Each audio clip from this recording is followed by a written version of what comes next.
ሰላም ሰላም ውድ አድማጮቻችን፣ ይህ ያያ ስፖርት ነው። እንግዲህ ለቼልሲ ደጋፊዎች አዳዲስ የተለያዩ መረጃዎች ወጥተዋል። በተለይ ስለ ቅጣቱ ጉዳይ እናወራለን።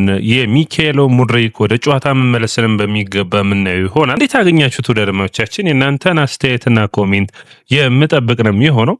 እንግዲህ እግር ኳስ በተለያየ መንገድ የተለያዩ ሰዎችን ሲያስተዋውቀን ኖሯል። ቼልሲ በአብራሞቪች ጊዜ ላሳለፋቸው የደስታ ወቅቶች እንግዲህ አዲሶቹ ባለሀብቶች የተለያዩ ጥያቄዎችና የተለያዩ ወቀሳዎች ወይም ደግሞ የተለያዩ ፈተናዎችን አጋጥሟቸዋል ማለት የሚቻል ይመስለኛል። ታዲያ ከነዚህ መካከል አንዱ የሆነው በአብራሞቪች ጊዜ ቼልሲ የጣሳቸው የ74 ህጎች ናቸው። ህጎች እንደጣሰ ቼልሲ ራሱ ነው በይፋ ለፉትቦል አሶሲዬሽኑ ያቀረበው የነበረው ለኤፍኤው ማለት ነው። ይህ ንግግር ግን ይህ ድርድር ይህ ውይይት ግን በመጨረሻ መቋጫ አግኝቷል። የፉትቦል አሶሲዬሽኑ ወይም የእግር ኳስ ማህበሩ አንድ ሀሳብን ወይም ደግሞ አንድ ቅጣትን ነበር የጣለው። 10 ሚሊዮን ፓውንድ የ6 ነጥብ ቅነሳና የዝውውር መስኮቶች ላይ ቼልሲ ተጫዋቾችን እንዳያስፈርም እገዳ መጣልን ነበር። ነገር ግን በሚገርም ሁኔታ ይህንን ድርድር እንዲሁም ደግሞ ይህንን ክርክር ቼልሲዎች ማሸነፍ ችሏል። ይግባይ ብለው በዚህ ይግባይ መሰረት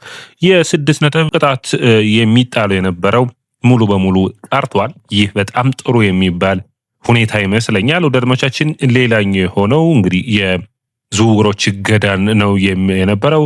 እገዳው እንግዲህ በታዳጊዎቹና አካዳሚዎቹ ላይ የሚያተኩር ነው የሚሆነው። ሌላኛው ግን 10 ሚሊዮን ፓውንድ ቅጣቱ የሚገባው ነው ብዬ አስባለሁ። ወደ አድማጮቻችን እናንተ ይህንን እንዴት አገኛችሁት? የእናንተን አስተያየትና ኮሜንት የምጠብቅ ነው የሚሆነው።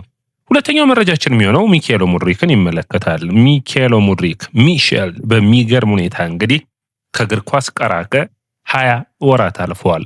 ከሱ የእግር ኳስ መታገል በኋላ ቼልሲ ኮንፈረንስ ሊጉን አሸንፏል። ቼልሲ የክለቦች ዓለም ዋንጫን አሸንፏል። የእንግሊዝ ፕሪሚየር ሊግን እስከ ጥር ድረስ ተፎካካሪ ነበር። ኤንዞ ማሬስካ ለቀው እንዲሁም ደግሞ በጊዜያዊ አሰልጣኝነት ማክፌለረን ተተክተዋል። ከማክፌለረን በኋላ ደግሞ ቼልሲ የተለያዩ አሰልጣኞችን ቀይሮ ራሱ ማክፌለረን በድጋሚ እስከሚይዘው ድረስ ሁሉ አልፎ ሊያም ሮሰነሪ መጡ። ይሄ ሁሉ ካለፈ በኋላ ዣቪ አሎንሶ ተመልሶ መጥቷል። ቼልሲ የአውሮፓ ቻምፒዮንስ ሊግ ገብቶ ሩብ ብቃትም ባይባል በፒኤስጂ ቢሸነፍም እነ ባርሴሎናን ያሸነፈባቸው ጨዋታዎች እነዚህ ሁሉ ባለፉት 20 ወራት የተከናወኑ ነበሩ። እነዚህ ሁሉ ሁኔታዎች ግን ይህንን ተጫዋች አልፈውታል። አድማጮቻችን ታዲያ አሁን በሚገርም ሁኔታ ከ20 ወራት የእግር ኳስን ማቋረጥ በኋላ ወደ ቼልሲ ሊመለስ ነው። ማን?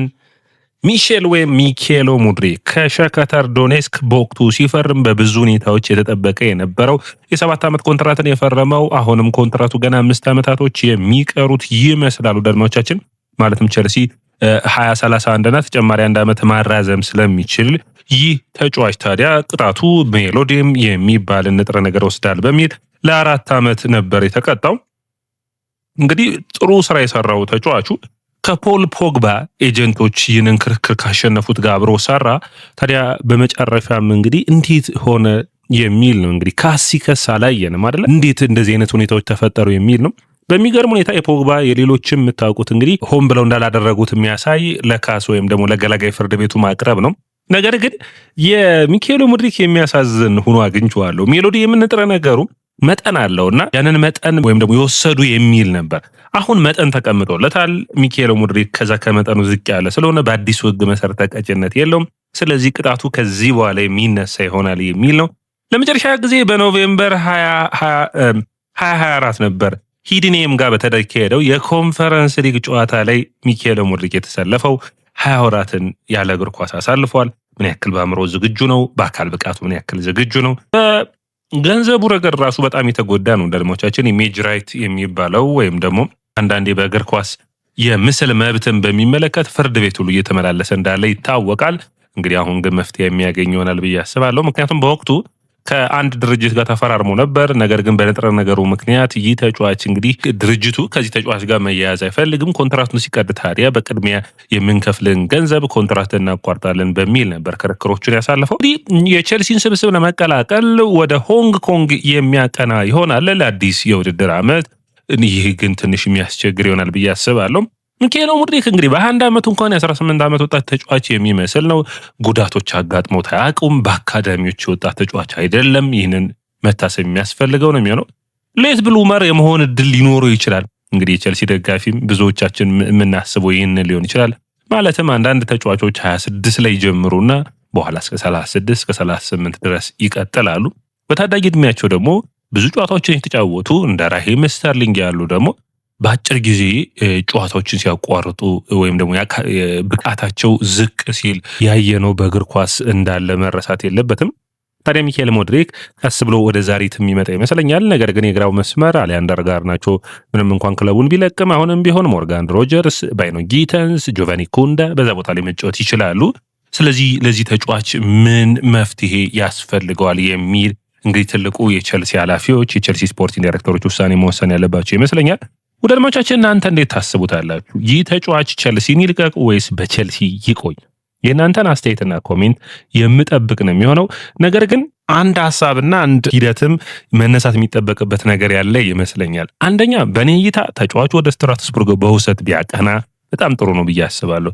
ይህ ተጫዋች በቼልሲ ቤት ቤንች እያሞቀ የሆነ ያክል ደቂቃዎችን የመጫወቻ ጊዜ የተሰጠው መጫወት የለበትም። ምክንያቱም ብቃቱን ጥራቱን ማሳደግ የሚችል ነው። አንደኛ የቅድመ ውድድር ጨዋታ ይሰጠው።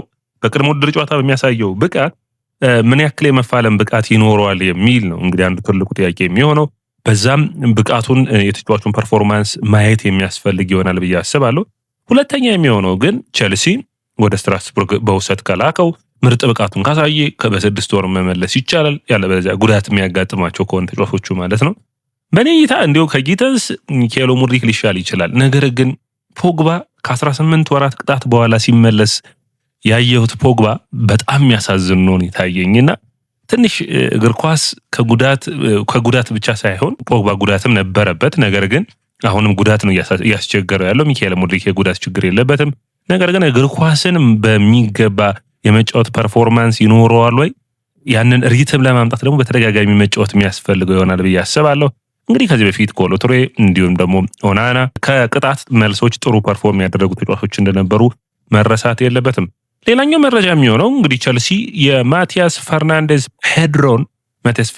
ፔድሮን የግራ መስመሩን ኮከብ ተጫዋች ማለት ነው እንግዲህ ሌላ ግራ መስመር ተጫዋች ማለት ነው ቤልጂየማዊውን ይህ የሊል የአጥቂ መስመር ተጫዋችን ለማስፈረም ቼልሲዎች ፍላጎት አላቸው የሚል ነው። ይህ ቤልጂየም ተነባቢ ጋዜጦች ውስጥ ወጥቶ ነው ያየሁት። ቼልሲ፣ አትሌቲኮ ማድሪድ እና ሊቨርፑል በተጫዋቹ ጉዳይ ላይ በሚገባ አጢነዋል።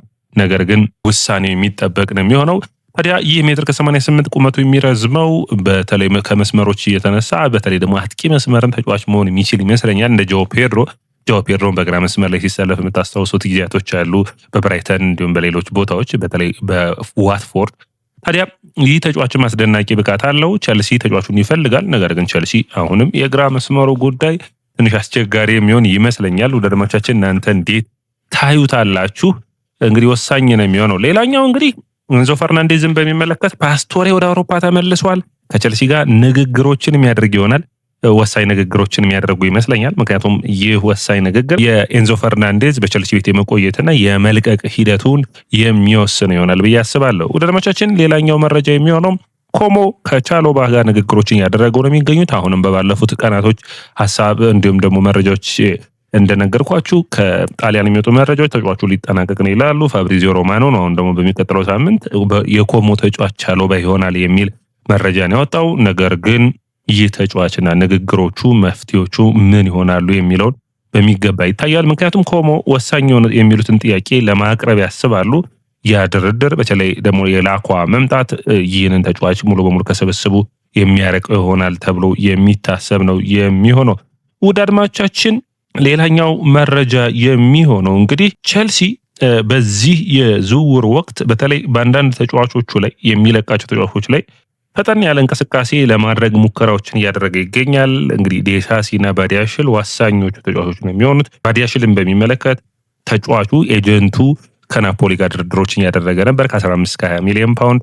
ምክንያቱም ቼልሲ 35 ሚሊዮን ፓውንድ ነው ያስፈረመው። ኦልሞስት የ10 እና 15 ሚሊዮን ፓውንዶችን ኪሳራ አጋጥሞት እንኳን ተጫዋቹን ቢለቅ አንዱ የሚጠበቅ ነው የሚሆነው። ሌላኛው ከቪያሪያል የሚገኘው ሬናቶ ቬጋ በሚገርም ሁኔታ ወደ ሪያል ማድሪድ ሊያቀና ይችላል የሚል ነው። ቼልሲ ከተጫዋቹ ሽያጭ ላይ ፐርሰንቴጅ እንዳለው መረሳት የለበትም።